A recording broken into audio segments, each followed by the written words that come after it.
Welcome, everyone, to this Dialogue Institute event. We'll be having additional people will be joining us as we go along, but I think we're going to go ahead and get started. So welcome again to another Zoom conversation with the Dialogue Institute global community. Tonight, the Dialogue Institute is honored to engage in a conversation titled, with a question, is dialogue across the political divide still possible? My name is Dave Kruger. I'm the Executive Director of the Dialogue Institute here at Temple University, and we are delighted to welcome you all to this very important conversation. We have attendees today from across Pennsylvania, across the United States, and around the world. This event is being recorded, and you can view videos from previous events on our YouTube page. And Sage will be offering those links in the chat as I mention them. We are tentatively planning our next Zoom dialogue event in mid-April, which will likely feature author Rabbi Jim Rudin. We invite you to sign up for our newsletter so you can stay informed about our upcoming events. And Sage as well will share that link in the chat. If you are new to the Dialogue Institute, and I think many of you are, I invite you to visit our website to learn more about our various programs. The Dialogue Institute at Temple has a long history, beginning with the Journal of Ecumenical Studies, founded by Len Arlene Swidler, founded in 1964. One of our premier programs is the study of the U.S. Institutes on Religious Pluralism and Democracy, which have hosted more than 300 students and scholars since the year 2010. This program is carried out in partnership with the U.S. Department of State. Other programs of the Dialogue Institute include dialogue and innovation programs for high school students around the globe in partnership with Citizen Diplomacy International, our historical tours program in Philadelphia featuring stories of religious and racial diversity in Philadelphia and beyond, our programs that foster Black-Jewish understanding and dialogue, and a fall virtual conference on dialogue, democracy, and diversity and pluralism in Africa, organized by Professor Efeong Udo from Nigeria. Of course, these activities would not be possible without financial support. So we ask that you would please consider making a donation today or soon via our website so we can continue to do this important work. We invite you to make a contribution of $25, $50 or more tonight via our website, and that link as well will show up in the chat.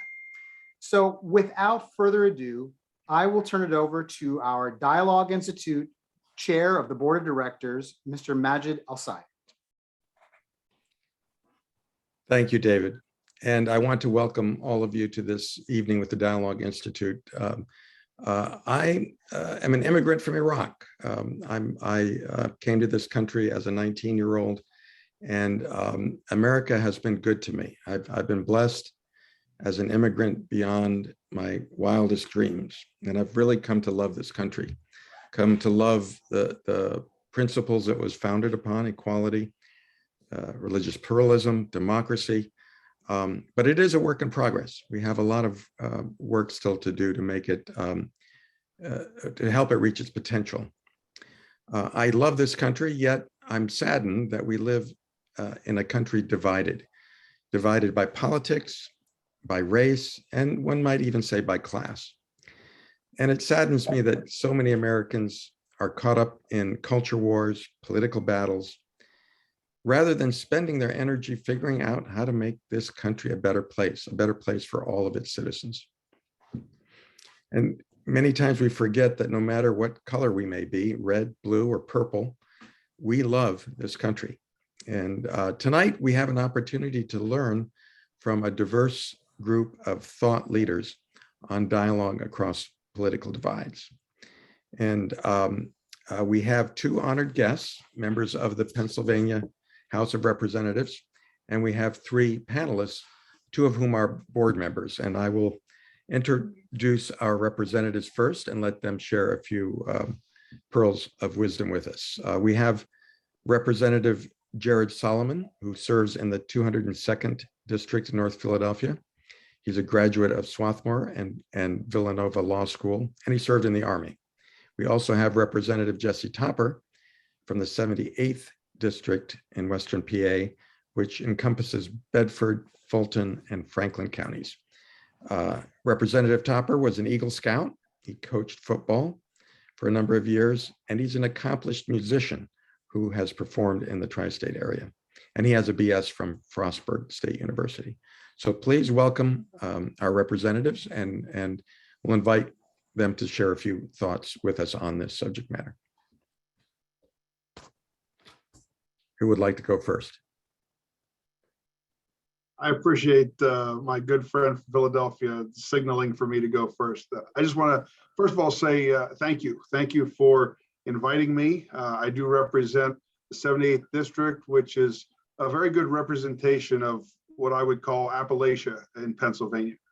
It is one of the more, is the #1 Republican district by voter registration in the Commonwealth. It's a very conservative area.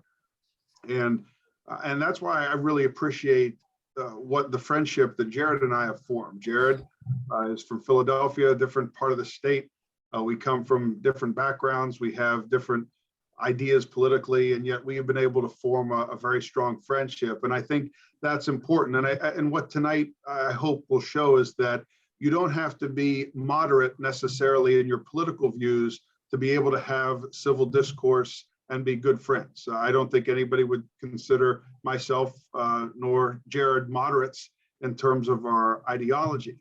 And yet we're able to work for common goals and a common purpose. We both, I believe, are institutionalists that care greatly about the institution in terms of the Pennsylvania House of Representatives and our state government as a whole. And I'm honored to work with him. I truly am. I say that with the greatest respect. I consider him a good friend. He's a great legislator, very wise man. And I consider myself, I learn a lot from our conversations. And I think that's the other important thing, is that no matter where we end after our discussions, I always feel that I learned something. And I think if we all take that into our, even some of the political discussions that get a little more controversial, I believe that we can all become better and work towards the goals of not just this institute, but hopefully all of our goals. So thank you very much for the opportunity to be here, and I'll turn it over to Jared. Thank you so much, Jesse, and it's great to be with all of you this evening. Jesse is a friend, and I think that core to our friendship is a belief in the institution in which we serve, and also a mutual respect and curiosity. Jesse had the curiosity to come to my district, and I had the curiosity to actually see his, get to know him, get to know the people that he represents, what makes them tick, what's important to him. It wasn't just all about me, it was about the people that he serves, and I think vice versa. And I guess core to this, and I think important part of this discussion, I don't know, when you meet someone, and it wasn't the even though we're in politics, it wasn't the first thing Jesse and I discussed. When you meet someone, usually, whether you're at dinner, you're out at a bar, your first question is not, are you a Democrat or Republican? At least I hope not, because socially, I've got questions for you if that's how you go right into a conversation. Are you a Dem or a Republican? You would not do that on a first date, or maybe, I mean, at least the second date, you would get to know a person, who they are, what they do, what their passions are. And then somewhere in that course of that conversation, politics, of course, will inevitably come up, as well as other topics. The problem with Harrisburg is it is the first date. It's the first question out of the box. It dominates everything we do, from the printers we use, to the places we sit on the chamber floor, to the dinners we go to the policy committee meetings in which we attend. It is very divided. And that's what we need to endeavor to get away from, because the more that we can have these dialogues, the better our Commonwealth will be. Thank you, Representative Solomon and Representative Topper, for getting us started in the right spirit. I think you set an example for us all in how you work together on important issues. I'm going to introduce our respondents, and each will introduce a topic and which we will discuss for 15 or 20 minutes. And we have 3 respondents, so that'll take us through the next hour or so. And encourage people to raise your hand, or if you want to put a question in the chat box, if you want to make a comment or make a point. Our first respondent is Ann Schroeder. She is the CEO of Global Source Partners, a Wall Street research firm, and she's been a member of the board of directors of the Dialogue Institute, I think, for 5 or 6 years now, and has been a real partner in this work. So welcome, Ann. And Ann, you're going to introduce a topic for us to discuss. I will do that. Thank you, Majid. I'm going to start off with sort of a sensitive topic here, topic of abortion. And even though Roe versus Wade goes back to 1973, it's back in focus now in a number of states. And I did want to bring that up to our representatives and get their feedback. It seems like some of the arguments are the same. The Reds view abortion as taking the life of an unborn child. They think the fetus is a person. The Blues do not view the fetus as a person, but they view abortion more as an economic necessity. It's necessary in order to avoid the negativity and how it negatively affects the life of the mother and her family. So what I would like to hear from you guys are, if you can share with us how each of your sides view the situation now, and perhaps more importantly, how future policies could help address the main issues of both sides, so that both sides we could find common ground and both sides would feel heard in this, and it would resolve some of the biggest angst that they have about the abortion issue.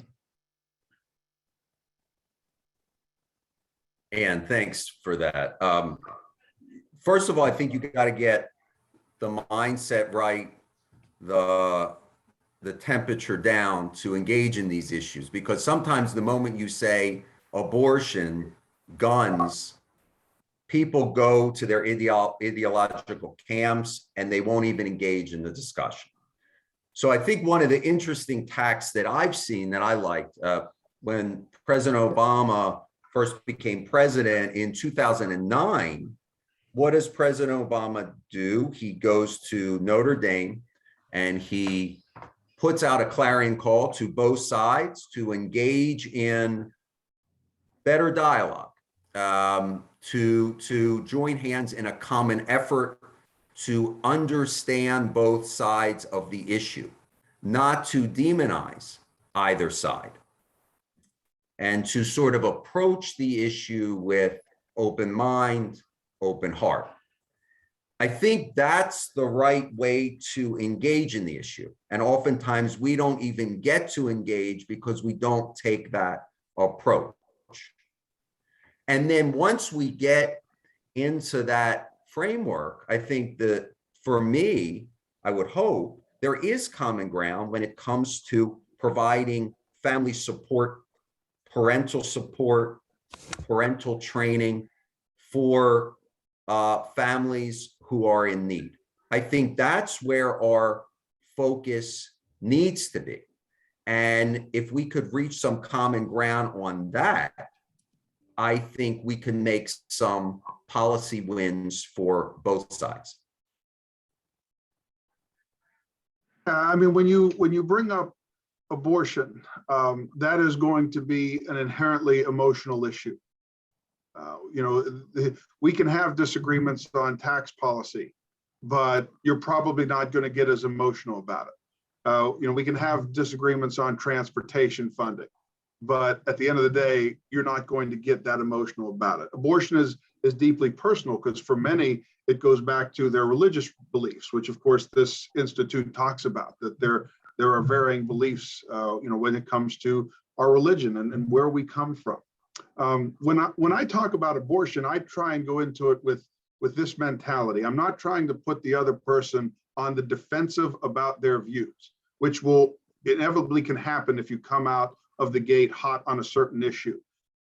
What I try and do is I try and approach an argument from my perspective, which is one of I'm very pro-life, but I want to persuade people, and I want to also learn, as Jared said earlier, learn where they're coming from. And so if you put people on the defensive on an emotional issue right out of the gate by saying something inflammatory, or basically accusing them of not being a good person because they see things a certain way, then you're not going to get to learn from them, and you're not going to have an opportunity to persuade them or even try and find some of that common ground.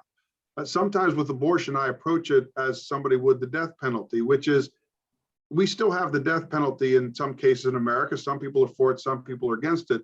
But what we all did come to an agreement are the firing squads are no longer the way to go, right? So even on an emotional issue like the death penalty, we have come to an agreement that there are certain things that are off limits. Public hangings are no longer acceptable in America as they were, back in the Old West or the frontier, because we continued to move forward. And sometimes I believe with the controversial issues such as abortion, we can reach some of those common ground, some of that common ground. And so that's one of the things we look through with public policy. Are there areas that we can make improvements? I think all of us would agree that we want to reduce the number of abortions for many reasons. So how do we get there? Is it through policy? Is it through training? Is it through some of the things that Jared talked about in terms of support? And so when you rally around those ideas, but if you come out of the gate and you immediately say, well, because you believe a certain way, you are a bad person, then you're not going to get anywhere in that conversation. And so you have two legislators that are before you that, first of all, the fact that we can agree to talk about this issue when one's pro-life and one is pro-choice, that's a pretty significant step in the right direction. But it's a recognition going into it that there are going to be issues that are very emotional, especially you could be talking to someone who has had an experience, whether it be with a family member or themselves, with an abortion. Maybe it was negative. Maybe there were problems that arose from it. You don't know always the person's path to get to that conversation. And so if you come up with that in your mind, that you try and put yourself in another person's shoes, I think it makes a conversation on a very controversial issue go in a better direction. That's very helpful, Representative Topper. I see a couple of hands. Ann, I see you, and Marilyn Bradshaw. Do you want to go first, Ann?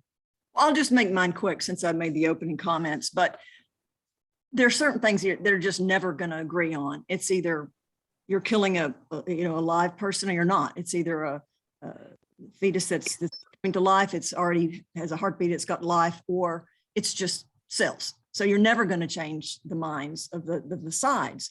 But how about just what things are being discussed internally about what you could do so that if the Reds want the baby to be taken to term, is there support, financial support for perhaps different adoption alternatives or childcare for the mother? So I'll give you an example of that, Ann, and I know about this issue simply because I was the sponsor of a bill, but there was what we were having actually a fairly large problem in the Commonwealth of Pennsylvania and around the country that most people didn't think about. Was we would have parents, mothers specifically, and could have been for many reasons. Maybe they were, maybe they had mental health issues, or maybe they had addiction issues that they were working through, but they were having babies and they were leaving them on steps of churches, or they were leaving them outside hospitals or police stations or fire departments.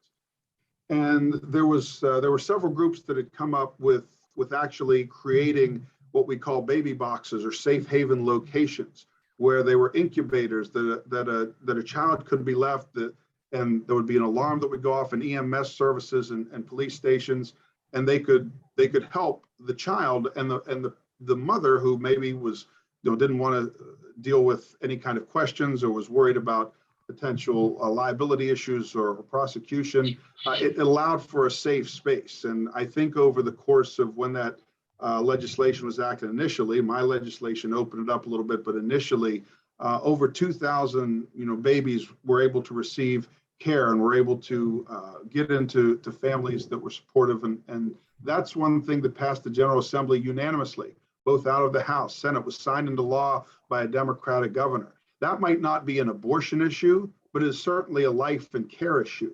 where we're looking to help those mothers or parents or dads who might be in crisis and help a baby who has actually been born. So that's just an issue that I think definitely helps in terms of the life issue, but is not directly related to the issue of abortion. But would it And- encourage the mother to take it to term?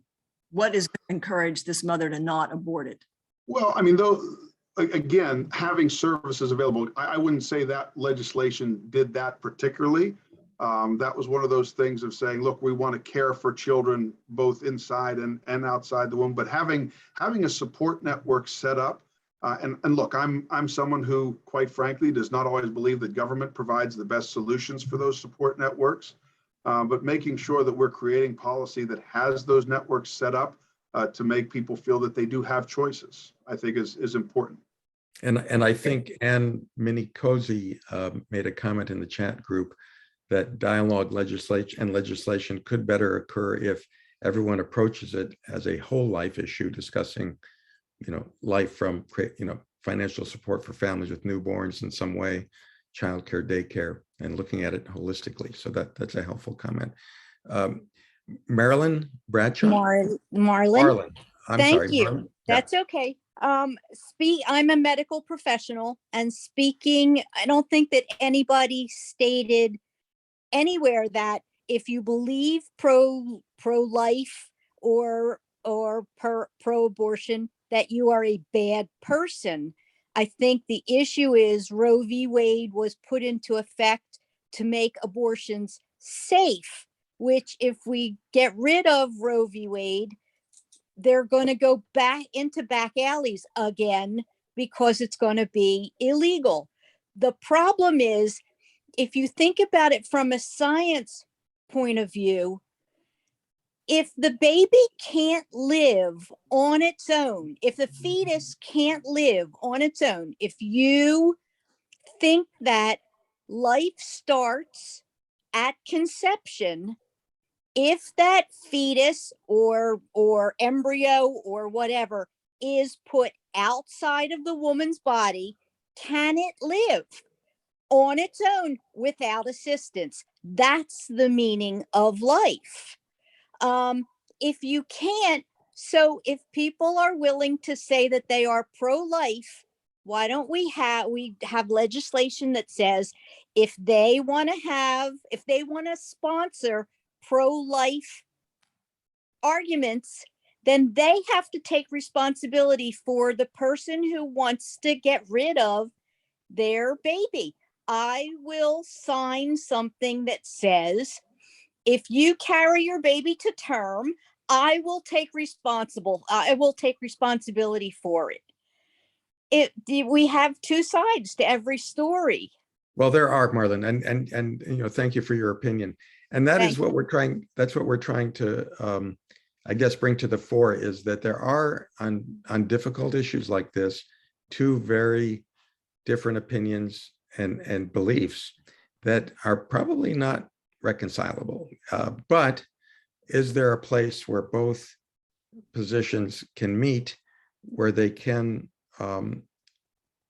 find common ground and actually be helpful in advancing the greater good for our country? I think it's important, Majid, to remember that even if they can't find a place to meet, that there is still room for conversation and that there's still room for civility, even in understanding what you just said, which is, in my opinion, for instance, if anything that is, quote, settled law is never really settled law, as we've found out in our country. That's what kind of moves the needle forward.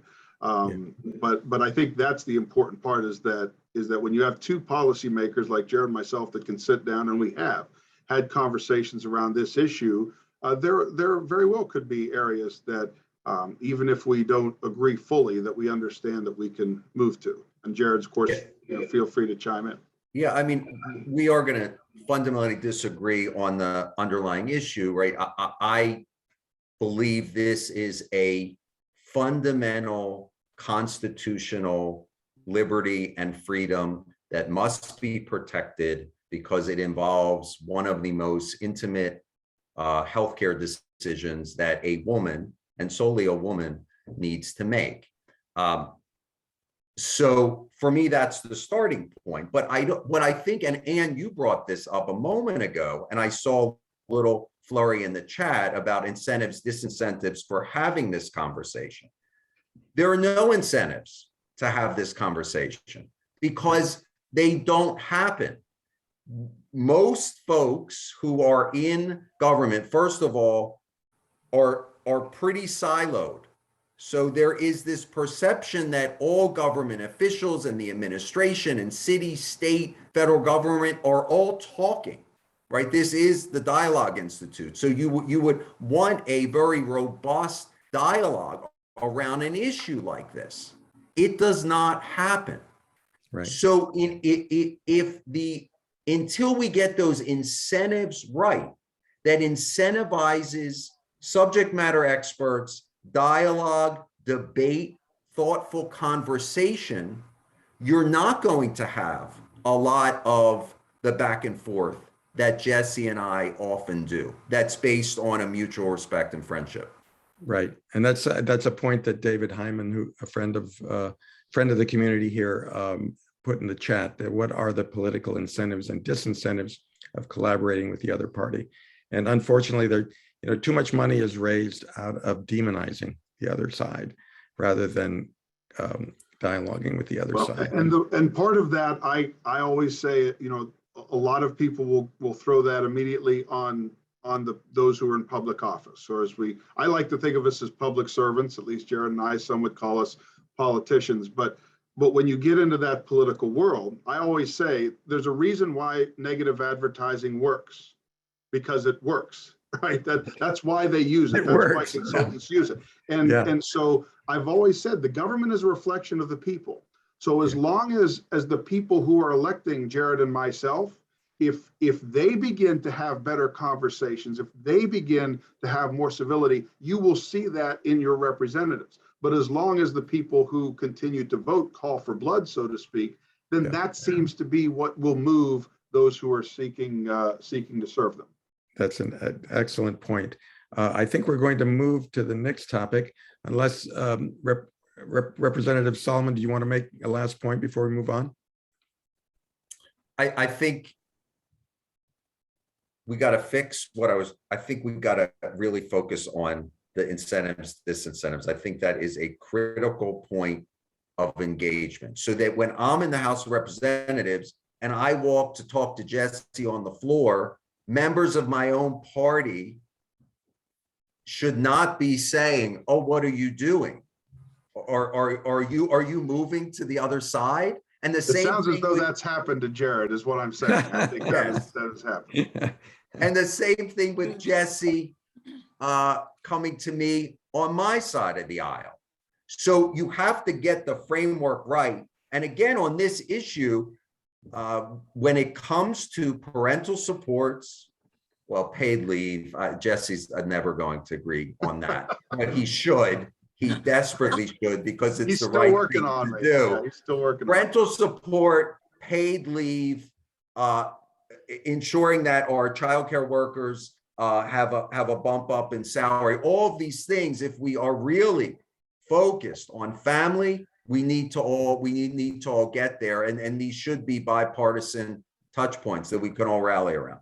And for me, it would be issues as well, like making sure our adoption services are where they need to be, so that these babies do have, when we ask them to come to term, and we do believe that life begins, at conception. I think one of the things that has really transformed this issue for a younger generation, that you would say that the younger generation, for the most part, is more socially liberal. But this issue is one that is kind of bucking that trend. And I think the reason is the development of technology, especially medical technology, where you have 3 and 4D ultrasounds, and you're seeing what that child is sooner. And so as those technologies develop, I think you'll also see the conversations around this issue develop. That's a good point. And I tell all of you, if you haven't been there, go to family court, and on a day when they're doing adoptions, it is such a heartwarming experience to see children adopted by parents in a formal ceremony. It is. I've been there with the judges in family court in Philadelphia several times, and and it's very moving. Well, thank you all. Thank you, Anne, for leading us on this topic. It's a tough topic, but it was helpful to hear the different ways we can view it and discuss it.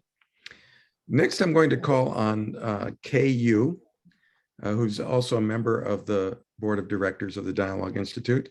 And we've known Kay for a number of years. She's an immigrant from Korea, and she's an accomplished attorney and legal scholar. She's served in a number of important roles in Pennsylvania, including the chair of the Commission on Human Relations in Philadelphia. So Kay, would you please share your topic and lead us into the next discussion? Absolutely. Thanks, Majid. And love that we share immigrant experiences. And actually, I'm going to start there because I truly believe that my life has been a series of miracles. And these miracles can only have happened in these United States of America. It's the only place where a story like mine can happen. I've lived in the United States since I was 3.5. But I was born in Seoul, Korea.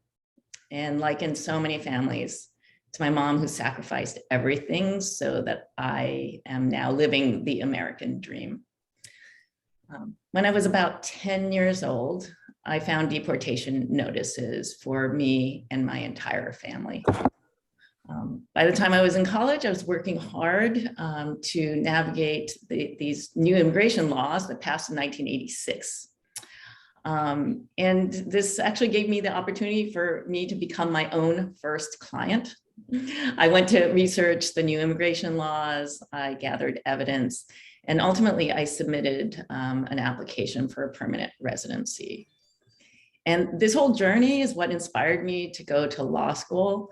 And in the same year that I graduated, way back in 1993, that's the year that I became a naturalized citizen of this great nation. You know, I think I first cherished my newfound right to vote because it's something that didn't come to me as a birthright. But over the decades and with what is happening, you know, with our democratic process, it has become clearer and clearer to me that no one can afford to take our democracy for granted. And whether this democratic experiment that is the United States of America and the Commonwealth of Pennsylvania, whether this democratic experiment is going to survive depends on the people. It's we the people that it depends on. And so I wanted to bring this topic to our state representatives here to get their thoughts on voter turnout. Particularly in odd years where vitally important local races are decided and where that's when judicial elections happen, and to find out, you know, what do we need to do to engage voters and increase turnout?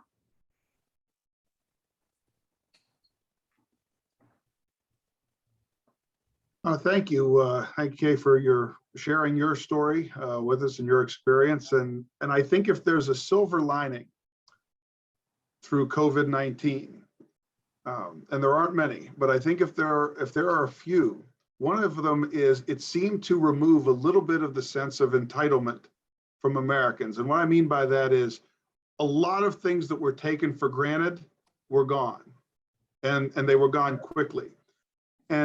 And I think that also translated a little bit into voting. You saw a little bit of a shift to say, you know what, I didn't maybe take this as seriously as I should have, or I never saw every election day as important. But now I do, because I see so many things that I used to take for granted are different now. And so I'm hoping that kind of that loss of that sense of entitlement gets people to realize how important the process is. And I've said for a long time, people always used to say, oh, it doesn't matter who you vote for, just go out and vote. Well, no, it does matter who you vote for. And when I say that, I mean, it matters that you take seriously not just the one day of going and finding a place to vote, or now in this case, voting by mail or by absentee. It's more than just filling out a ballot. It's about educating yourself on what you're voting for, who you're voting for, why that's important, what that means to your future. It's not just as simple as saying, let's have voter turnout at a high percentage. I want people to be impassioned to actually do the tough work to find out why they're voting, who they're voting for, and why it's important. And I think one of the images that always stood out in my mind around this issue, and something that I bring to this discussion whenever we talk about voting access as a legislature, I remember shortly after the fall of Saddam Hussein in Iraq, when you saw everybody holding up the purple fingers, the Iraqis that were able to vote, and they held that up, and they were so proud, and they were doing that when there were a heavy military presence around them in a danger zone that was truly dangerous for them and their families and their lives. And they were so proud, they didn't care. They wanted to hold that finger up to show they voted. And I remember that had a great impact on me to say, we do take it for granted here. We need to make sure that we don't. So through that line, we need to make sure, in my opinion, that our voting system is secure, that it's accessible, and that we're doing everything we can. Those things are not mutually exclusive. And I know Jared agrees with me, because we've had this conversation and we agree with many things. Just because we want to secure our elections and make sure that they can be as secure as possible does not also mean we also want them to be available and accessible as possible to as many people as possible. And in that, I think we've worked through, there have been some successes and legislatively, there's also certainly been some failures. But I think as long as we continue to work toward that goal and understanding that those two things are not mutually exclusive, we'll be in a better spot for it.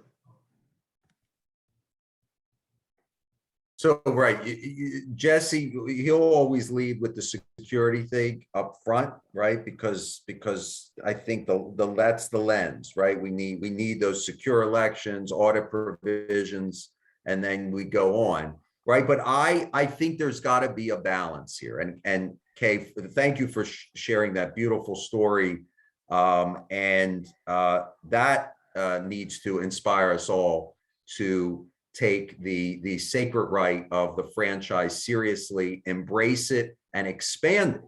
And we have the opportunity to do that in Pennsylvania, to engage as many voters as possible on not on government terms, because a lot of what we do, whether it's in voting or just in general policy, is on government terms. You need to vote in this period of time. It doesn't matter if you're a single mom with 2 or 3 jobs and you can't get off. You need to fit within our nice, neat rubric. That's why things like early voting, same-day voter registration, making the ballot box accessible, fixing the issues with mail-in ballots, that's really going to encourage people to vote on the terms that make sense in their lives. And I think that if Jesse and I were allowed to negotiate this, we would be able to fit that balanced rubric of security and accessibility in a nice, neat package tied with a bow. And that would ensure that more people are voting in those off-cycle elections, in judicial elections, which are critically important. And we don't see enough people going to the polls. So a comment that you, Representative Topper, made me think of something. We often think of casting a ballot, going to the polls to vote as an individual act. And that might be true. The casting the ballot itself is a decision that people should make based on their own judgment. But to your point of, we need an engaged and active electorate that understands what's on the ballot, who's on the ballot. All of that really is a collective endeavor. You should get together with people that you respect and that are thoughtful, and it can be a hard thing to learn, about all the candidates, again, in judicial elections, sometimes there are a lot of candidates on the ballot. It's not something you can do on your own, is research every judicial candidate, for example. So doing that, as a group is a way to engage each other and have a dialogue around important issues too. So I just wanted to highlight that, because I think that we should think about this as a collective a thing that we do with others in terms of preparing to go to cast a ballot. I did want to ask both of you too, and Jared, do you want to speak to your opinion? The election in 2020 here in Pennsylvania, do you think that it was fairly administered? There was a lot going on. There was, not only was there the pandemic and mail-in voting for the first time, through massive election reforms, which were frankly really welcome given civil unrest and everything else that was happening. But do you think it was fairly administered? And yes, and I want to say on the collective point, think about it, Kay. What else do we do together as American citizens? We vote. We vote. It's this amazing moment where we as a community come together in the march towards democracy, all in unison, all at once, whether we do it by mail-in or we do it at the polling place, but it's a civic duty and it sort of binds us together in this uniquely American way. So I like that point. In terms of, yes, of course it was fairly administered. And here's why I know. Here's why I know this. I sat on state government committee and we brought in election officials from really Republican counties and from very liberal Democratic counties. And they all said the same thing, to the point where I didn't even know who the election commissioners were in the red counties and blue counties, because the message was clear. We're consummate professionals. We play by the rules. We don't make up anything regarding election law, and we fairly administer our democracy, our machinery of our democracy, which exists in our county, the polling places on the ground. So yes, I think it was, and I think our election officials did a great job. I believe that the person who received the most votes in Pennsylvania won. Do I believe that the election in Pennsylvania on every, not just at the presidential level, but at every level was decided correctly? Yes. I am not, however, as enthusiastic in terms of how that came about as my good friend from Philadelphia, because there were issues due to the fact that the legislature passed Act 77, and several of the parts of Act 77 were changed by the Pennsylvania Supreme Court and modified by the Secretary of State without legislative approval, created a process issue for me. So one of the issues that I will bring up is that counties were instructed, given different instructions on how to, quote, cure ballots. Some counties, if a mail-in ballot came in that had a problem with it, they threw them out. Some counties, when a problem came in with the mail-in ballot, they contacted the individual that sent the ballot and said, look, you can come down here and change it because we see there's a problem. We're not exactly sure where the mark was supposed to be. So that's an example that happened in multiple counties, including one of the counties that I've represented, where some of the townships did it one way and some did it the other way, because the Secretary of State, less than 24 hours before the election, gave contradictory advice or counsel as to what was in Act 77. That's a problem. Now, I don't believe that changed the outcome of the election. So therefore, again, your question is, was the election without, if your question is, was the election without problems, then no, because we did have a legislative process, a bill that was signed into law by a bipartisan process, which is not, I will say that many on both sides of the aisle voted for Act 77 and the governor signed it into law. But that was not what was instituted on election day. And that's what gave many people on my side of the aisle, particularly, concerns about how it was administered. And of course, the secretary of the Commonwealth later resigned over a different issue. But I think that was a failing of the administration, and I think that was an issue that I have now. Look, Representative Solomon and I have a little bit of a different interpretation sometimes of judicial discretion when it comes to the Supreme Court at every level, and that's something that he and I have debated before. I'm very, very adamant that judges should not be making law from the bench. I think that their role is to simply interpret what those of us who are in the legislature put out in terms of a bill or legislation, or that the governor signs and becomes an act. But again, that's one of those discussions that many of us have in terms around politics. But I believe the outcome was correct. I do believe there were problems with the process, and now it's incumbent upon Jared and I to be part of the solution to make sure that everybody has a feeling of not only was the outcome correct, but that things are being administered. And look, by the way, when I go back to the curation of ballots issue, I don't believe anybody was acting, certainly in the counties that I represent, Fulton County, where this was an issue, nobody was acting in bad faith. They just simply had conflicting information. So it was nobody's fault on the ground.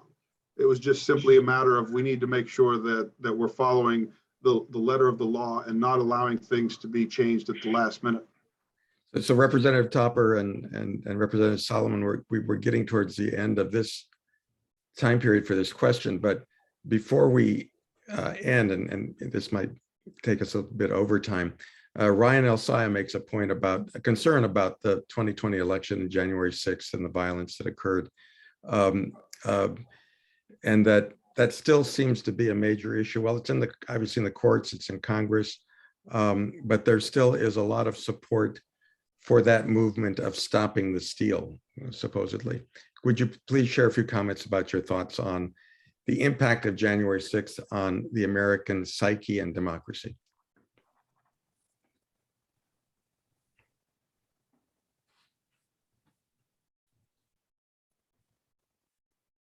There is, I think, a need to begin to redefine, reframe, re-envision what it means to be part of a party, a loyalist to a party. And I think that we need to break away from the politics of devotion to personality and more to the politics of principle and integrity. And sometimes we get away from that.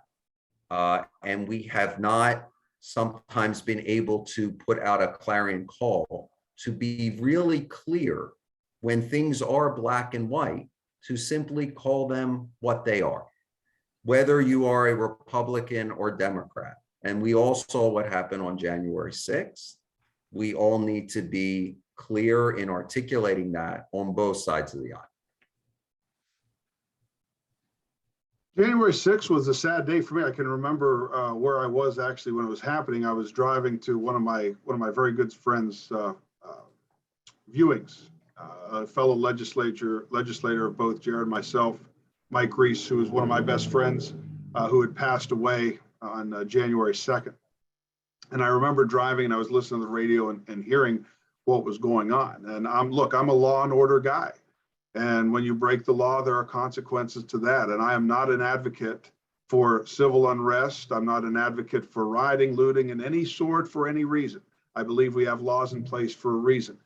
And so that's what troubled me. In terms of what led up to January 6th, I think we have to understand the group and a very, very large part of America, and I think they're on both sides of the political spectrum, that have felt forgotten, that have felt ignored, that were angry at all of it was going on, not just with the election, but the country and the cultural divide in and of itself. And I think you saw January 6th as being one of the culminations of that.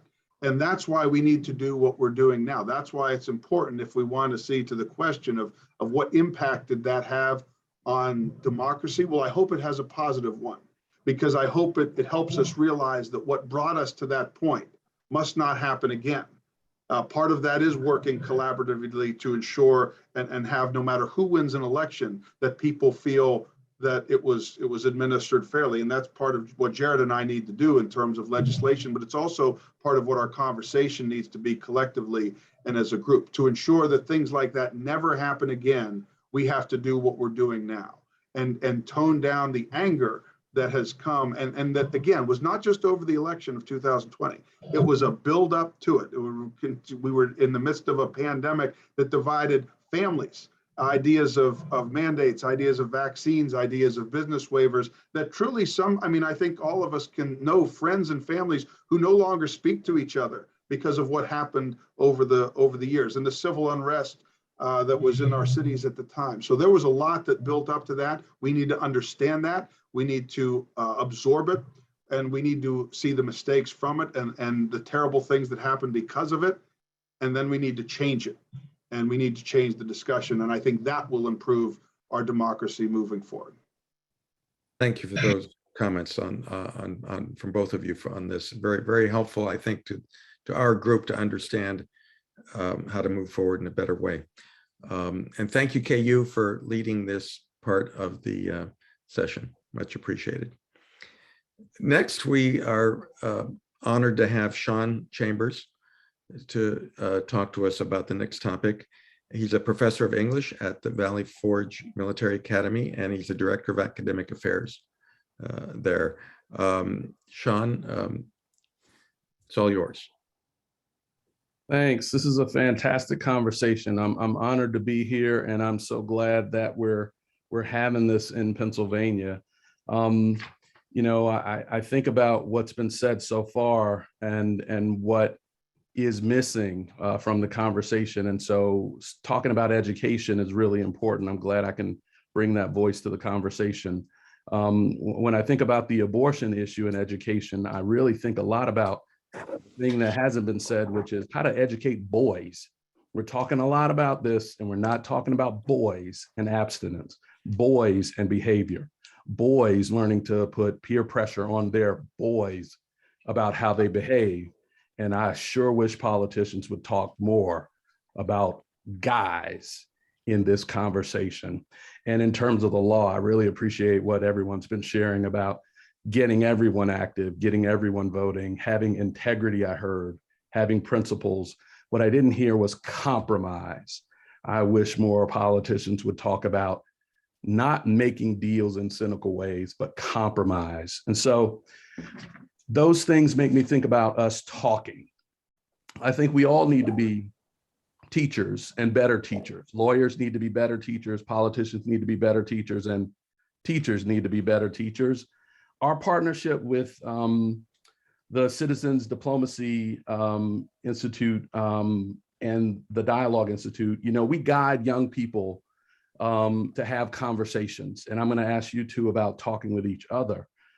We have Russian kids and Middle Eastern kids and Philadelphia kids and kids from other states talking with one another and talking about how to talk with one another. We talk about learning to talk with your head, your heart, and your hands. And we talk about this being a opportunity to learn from people around the world. So I got two questions. I'll get to the critical race theory question in a second, but first I just want to hear from you two about how do you approach talking to each other. The wonderful thing that made me excited about this conversation is the notion that you two are legit friends. And when you sit down to talk to each other, I'm sure there's some conversations you have that aren't for the public to hear because you might be saying something your constituents or the people in your party really don't want you to say. How do you all approach talking to one another as friends, even though you are elected officials of these different parties? Well, as most guys do, as good friends, we make fun of each other a lot. So I think that helps. Look, I think Jared and I both we approach this job the same. We don't take ourselves too seriously, but we take the job very seriously. And when you approach this job in that way, that's one of the first things that I think bonded us together is that we both take what we do extremely seriously, but we also know that there's many other people other than the two of us that can do it. Jared's a very humble man. That's what I appreciate about him. The tough thing about this business, Sean, is that there's 203 members of the House of Representatives, which means you have 203 quarterbacks of their football teams. In other words, you have 203 members who back home are kind of the king of their fiefdom, but then when they come down to Harrisburg, they're not. You have to work collaboratively even within members of your own party to get anything done. Jared's someone who understands that. I believe I do as well. And so that's really what bonded us together. And so when you have that initial, I'll call it political attraction, that somebody sees this job the same way you do, that can make all kinds of conversations so much easier. Yeah, Sean, I agree. I agree, Jesse, with what you just said. I like being around Jesse. We're friends. And from that friendship, we can talk about issues and then work constructively, substantively, like we are. We have this group, this PA1 caucus, 8 Democrats, 8 Republicans, talking and working towards and being successful in implementing institutional reforms. And now we're moving over onto some rules reforms to make the institution work better. I mean, there are some people in the legislature that go to lunch, talk on the phone. I don't want to do that. I don't even want to spend 5 minutes with some folks. So that's not going to be a person that we're going to dialogue together, have a relationship, and work together. So it's got to start with that relationship. And Sean, what I would say, and one of the biggest problems is not our politics, it's that people do not form relationships because folks don't want to put in the time to do what Jesse and I are doing. It takes time. Relationships in life take time. You're talking about, Sean, mentoring boys. That's hard work.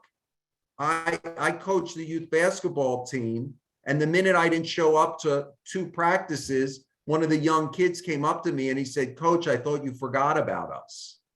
That relationship meant the world to those young kids. And I really needed to understand how important my role was. So the relationships are key.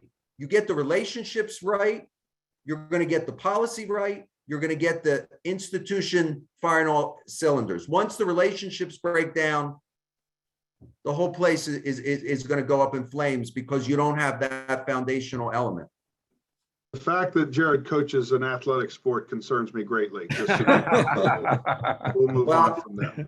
Don't tell the kids that I used to YouTube the practice tips before I went to practice. That's just between all of us on this Zoom call. Got it.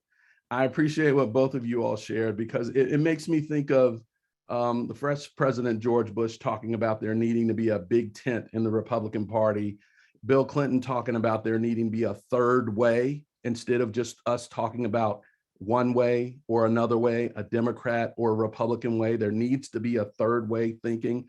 And Obama talked about there not being blue states and red states, this notion of reds and blues, us needing to push back on that and talk about other things we can describe ourselves with as we have these relationships.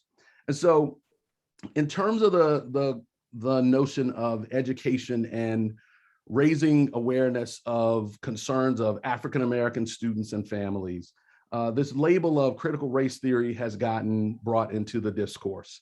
It is a mislabel to my mind. It is something Derek Bell taught at law school in the Ivy Leagues.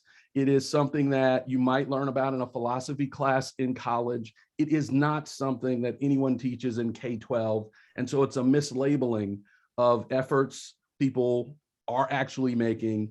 And now there are various states trying to create bills to ban this from being taught. And it's disappointing to me because that suggests people aren't having the integrity that I would hope for, or operating on the principles I would hope for, or just simply learning what they're talking about. In Philadelphia in the late 60s, students marched to get Black history taught in schools. All right. That's also something that has inspired people in decades later to do this in colleges as well. And where I'm going is to the question of however many African-American constituents you have in your district, if the number of people in your district is a minority and they pay taxes and they have a particular interest in their children being taught something because they're paying taxes, funding public schools and education, how is it that you do come to compromise about what is infused into curriculums, what's allowed in curriculums? Because if you don't consider the interest of minorities, not racial minorities, but just numerical minorities, then I'm not sure you're representing the state as best you can. You two collaborating with each other, others in the different parties negotiating with each other to come up with something so that everyone feels like they got something is really important. What are your thoughts about representing minorities? And again, I don't know the exact racial makeups of both of your districts, but I do know somebody's the minority where you represent. And they all pay taxes and they all want their schools to serve them. So where does that take you? This notion of making sure you're representing and negotiating so everyone is represented. It's quote unquote, we the people. I'll go first. This discussion, I'm sure we'll go back and forth. I represent a very predominantly white, poor, rural Appalachia area. That is what I represent. So I'm not in the suburbs. There are no gated communities. And interestingly, I'll say this: one of the things that we're finding in the legislature is that poor rural Appalachia and urban centers have a lot more in common than the suburbs. Our schools are struggling in similar ways, maybe not the exact same issues, right? Our poverty levels are at certain ways. So interestingly, it's not always a breakdown of race, but sometimes a breakdown of location and geography when you're dealing with some of the same issues. So I'll put that out there in terms of give you a little bit of a feel for my district. My district, very large. I represent 10 public school districts, which is a lot more than most would represent. And I think the answer really can be found in my own personal educational background. I was homeschooled, but my parents also, I was able to participate with our public school, take classes, courses, and also participate in extracurriculars. My dad was a public school teacher for over 30 years, then went on to teach at a community college. But what they were able to do, they were able to piece together an education that fit me the best and fit our family the best. And the more we provide those opportunities to all, I believe the more we will see our kids thrive from every background. And speak to what you said, Sean, how do we make sure everyone's represented? Well, we give people choice. We make sure they're not married to a school district simply because of their zip code. And when you start to expand choice, in my opinion, that is when you start to get the diversity and that you seek. In terms of the school district that my kids attend, for instance, they could name every African-American kid that is in the district because there's only a few of them, right? So that's where I'm coming from. But I think expanding educational choice and making sure that it's not just choice, it's quality choice, which means improving our traditional public K through 12s, which means ensuring that our charters and our cyber charters are operating at a high standard, which means ensuring that our laws accommodate for those who wish to homeschool. I think if we do that, that's the first step. In terms of specifically addressing the curriculum aspect, again, a silver lining, in my opinion, of COVID was the fact that now parents have become more involved in their children's education than ever before. Why? Because we all became teachers for a while. Our kids were all of a sudden learning at home. And then look, I found out very quickly how much I don't know seventh grade pre-algebra anymore, right? Like I'm as lost as anybody. And so when you start to see parents engaging in a new way, there's going to be some friction, because for many years parents have been, in my opinion, far too disengaged in what their children are learning.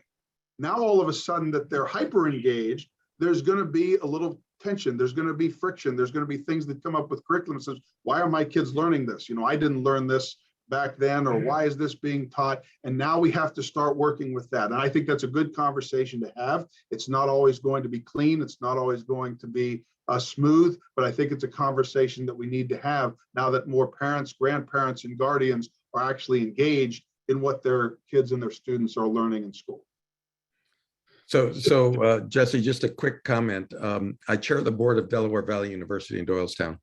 And one of the things I learned when I joined the board 7 or 8 years ago that surprised me was that students who are homeschooled that come into college are much better prepared for college than those who are, educated in public schools. I did not know that, but that, well, the it's remarkable. statistics are there. It's remarkable that I can tie my shoes and speak at the same time, but somehow we've been able to do it. But no, that, again, people ask me all the time. I don't homeschool my two boys. It's homeschooling is not for everybody, but it does need to be a possibility for those who it would fit best. So Sean, did you want me to go, or Yes, please. Okay, sure. So I think just on the critical race theory part, I think there's a failure to understand exactly what critical race theory is, and everyone's just talking about it, and no one really comprehends what it is. So, I mean, my understanding, critical race theory is a framework to analyze system structures, and it basically helps us navigate relationships and understand racism. Now, if we start there, then we can engage, because I think that's a working definition. And by the way, the majority of schools are not teaching critical race theory. I learned critical race theory at Swarthmore College, and then really delved in actually in law school. And it was the purpose, of course, was to wait until I think I was older and had a better understanding of how I could comprehend some of these, which are really complex concepts. So this idea that this is in all our schools doesn't really reflect the reality of what we're seeing in our Commonwealth. Now, in terms of racism and representing minority community, I represent the most diverse community in the whole Commonwealth. So when it comes to issues that Black and brown people deal with, I hope as a white guy that I'm doing, coming up with a approach that's workable. So let me tell you what I try and do, especially when it comes to addressing issues of racism. So one of the things, I think I have a responsibility that, as someone who grew up single mom in Northeast Philadelphia, I was able, because I had a hard-charging mom who invested so much in me to be able to achieve really great things and have so many opportunities. What I think I need to understand is that in that same environment, raised by another single mom in Northeast Philadelphia, if that child, same age in me, had been an African-American kid in the schools, the same schools that I was going to, the outcomes might be very different. And I need to be able to comprehend that and express that and dialogue about that. I would say, Sean, number two, I have a community obligation here. So there were tensions in the city of Philadelphia around policing and youth in the neighborhood. And actually, Jesse came out to what was the culmination of a youth group in my neighborhood formed by Black youth in my community, and the police, who begun dialogues in Northeast Philadelphia to better navigate what have been culturally really charged, difficult issues. Thirdly, I think I've got a role as a legislator. I got to go into the legislative process and deal with issues of criminal justice reform, policing that need to be addressed. And I think those sort of three points are the way I try and navigate these issues in my community. I appreciate your answers, both of you, very much. I wonder, last thing I'll ask is just, how do you exert peer pressure in the legislature, in your own parties, to get others in your own parties to do what you two do, which is to talk to others across the political divide, whether it's about race, whether it's about representation, whether it's about the other issues that have been raised or something else? First thing, Sean, you get them to do it in person. Social media, I think, is one of the problems that we have. And I'm not going to say that there aren't forms of social media that have helped us to do great things. I'm not going to just paint it all with one brush, but I will say that the conversations that take place, and look, I see it with two teenage boys, you know, they can be very toxic. And unfortunately, it's very easy to think you can get a political zinger in or any kind of a cultural zinger in on social media and have it not have repercussions, but it does. It does have consequences. When you can get people, instead of talking in press releases and instead of talking in social media and Twitter sound bites, when you can get them to actually talk to somebody face to face, the tone is completely different. And so what we need to do, we need to put more people in a room from both ideologies. Look, again, we're not talking about two people here who are friends because we're moderate in our views. I think everybody's hearing that tonight. It's not just, well, look, we happen to agree because I'm a pro-choice Republican and he's a pro-business Democrat. No, of course he's not a pro-business Democrat. But we've been able to, I'm just kidding, Jared. We've been able to come together because we do see some common goals. And I'll say one of the things that we can also do, I think this goes to why so many people get immediately defensive when it comes to something like CRT, is because they're concerned about getting caught in the new cancel culture or the new idea of wokeness, that you're afraid to say anything because at the end of the day, you could be perceived a certain way. I think if on both sides we become less fearful of that and understand that there are differences and that we can learn from that instead of being always punished for it, I think that's another key. I think Jared and I feel very comfortable talking to one another, but we also feel comfortable talking to one another's constituents. Jared came to Bedford, I've gone to Philly, and I feel comfortable that when we're together, we can have these conversations without that fear of saying, well, if you say the wrong thing the wrong way, instead of somebody saying, well, he might not know, or he doesn't understand, or he doesn't see how that translates here, and it's immediately that I will destroy your life and destroy your career, I think then we have more comfort talking about these difficult issues.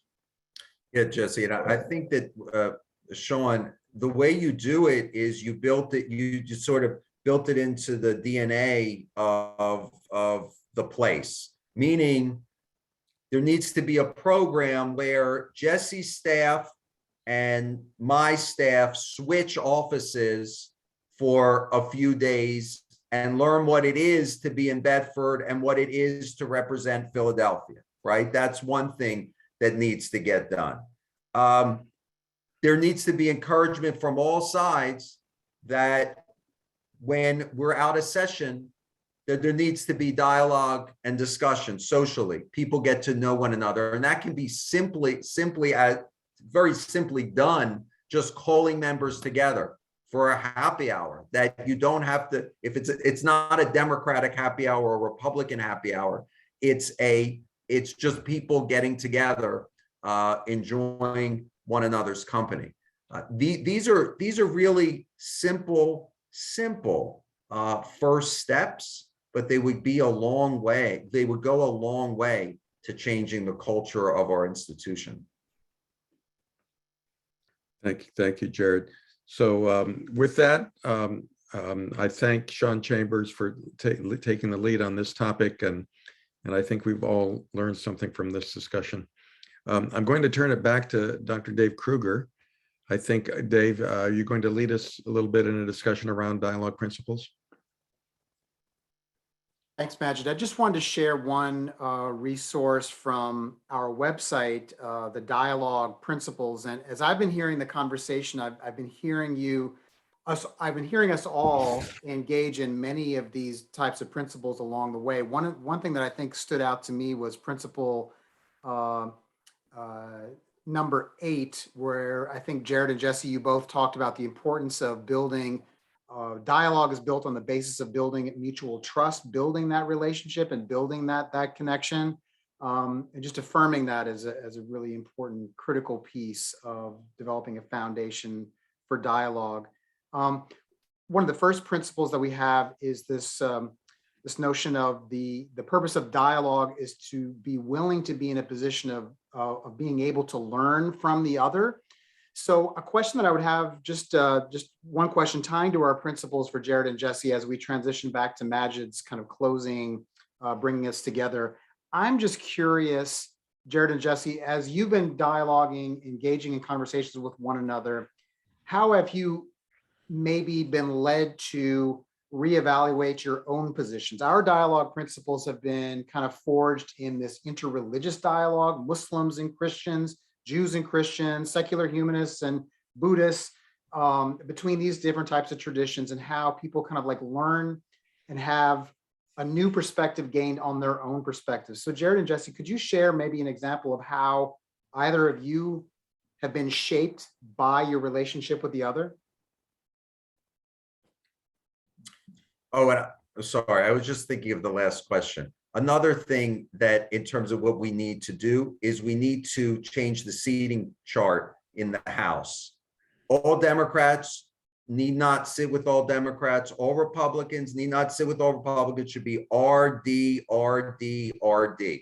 It's not sort of 5th grade, most popular kid in the class. You can't sit with whoever you want. It's just, it's unfortunate. What have I learned? I've learned so much.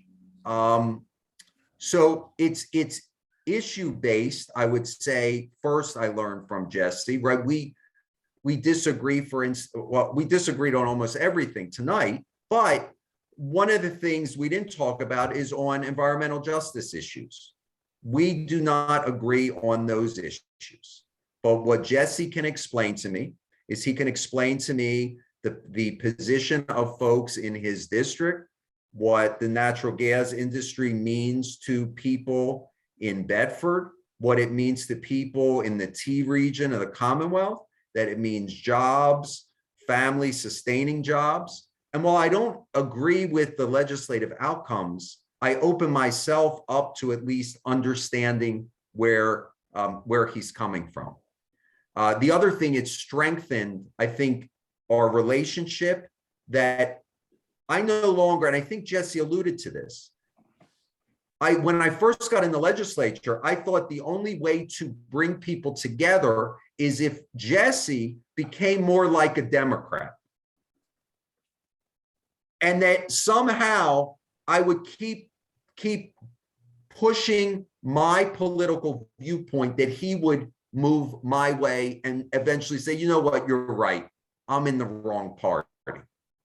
That's not what democracy is about. So what I've learned from Jesse is I want Jesse to be the very best Republican he is, strengthen his values, and then come to the debate, clash on the issues, and find those magical moments where we can find the sweet spot of compromise to bring folks together. And that's where politics and governance works. And that's where people want us to go. And I'm going to use that word compromise as well. Sean, the way you said compromise, that is truly compromise, where you're not compromising your principles. You're not compromising your integrity. You're not compromising your character. What you're compromising on is policy and what can get done to advance the Commonwealth. We've had to do that with, for instance, with split government, where you have a Republican majority in the legislature, but you have a Democratic governor. There are those on my side of the aisle, even though we are in the majority, who simply choose to vote no on everything, because if the governor is going to sign it, then it's not what we wanted. It's not everything that we saw.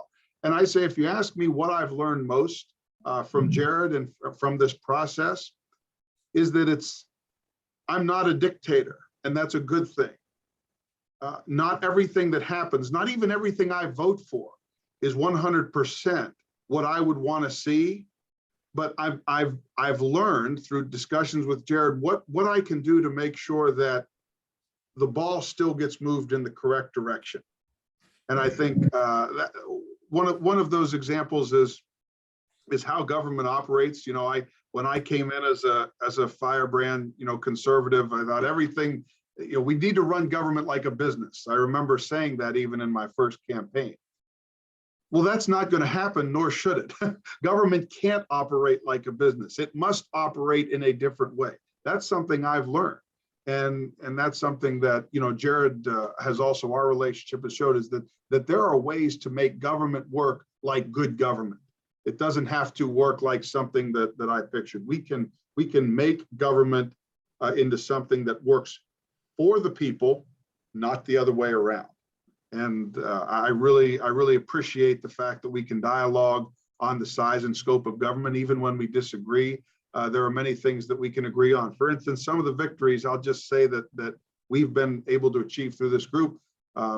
We've been able to look at ways to combine, for instance, the Republican and Democratic print shops to become one print shop, to take our messenger services to become one messenger service, to hopefully move to see that it doesn't always have to be about one side or the other, but that for the institution, we can save taxpayer dollars, we can become more efficient, and maybe, just maybe, some of those moves will also begin to change the hearts and minds of some of our colleagues who don't see the job the same way we do and don't see the idea of building relationships as important as we do.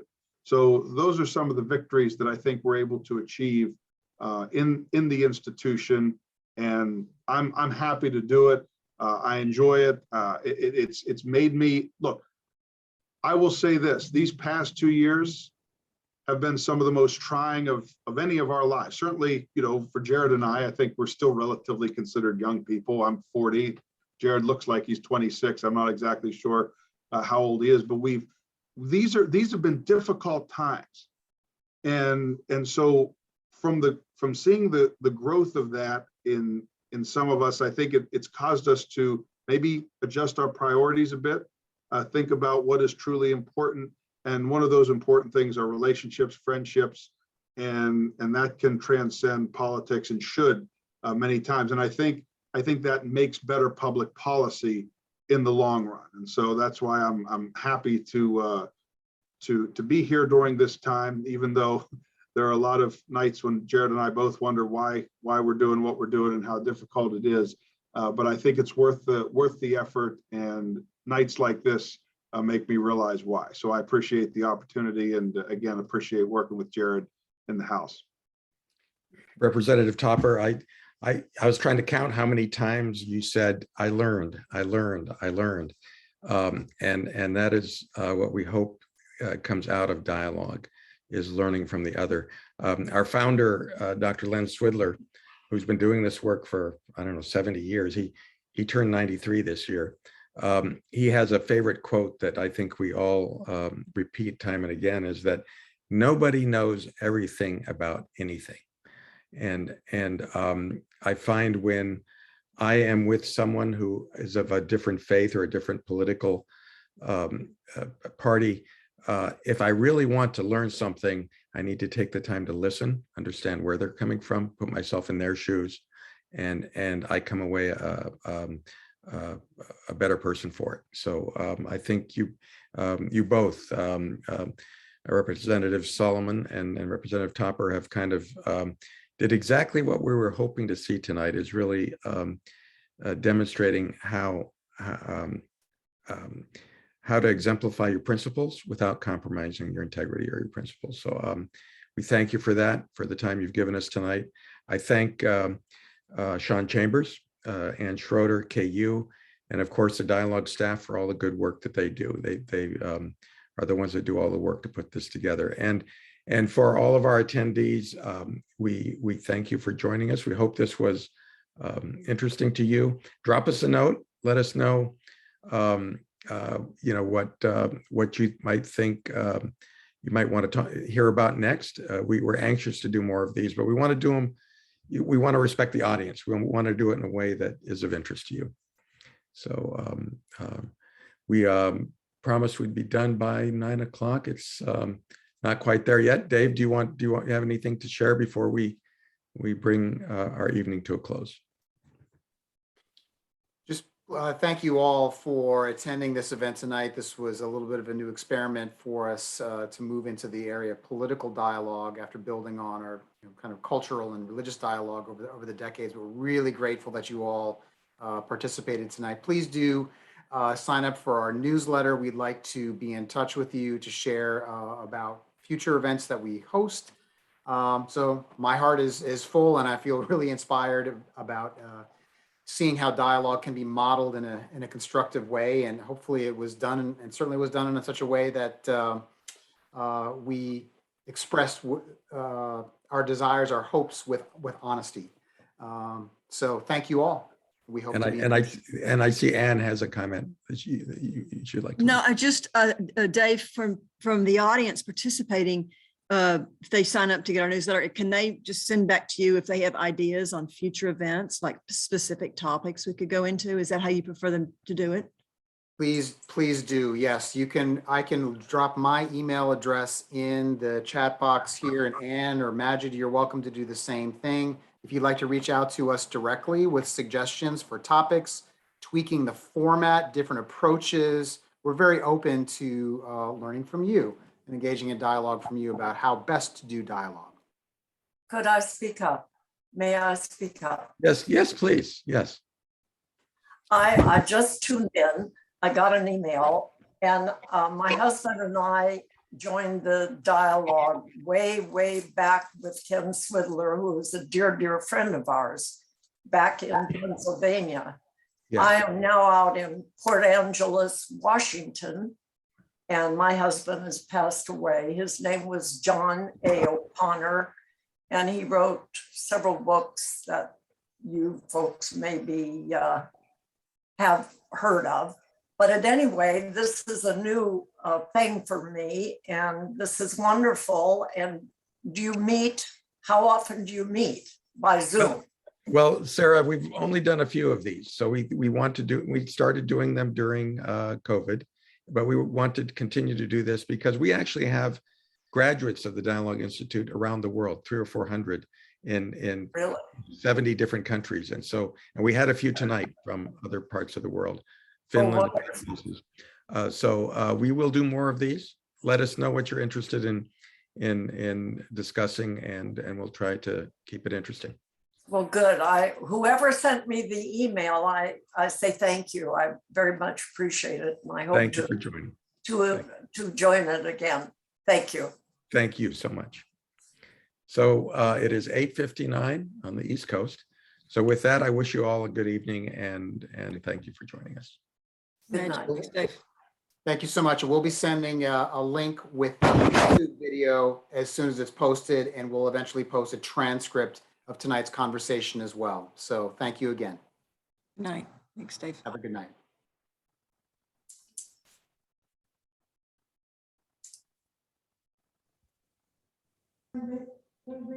Yes, definitely.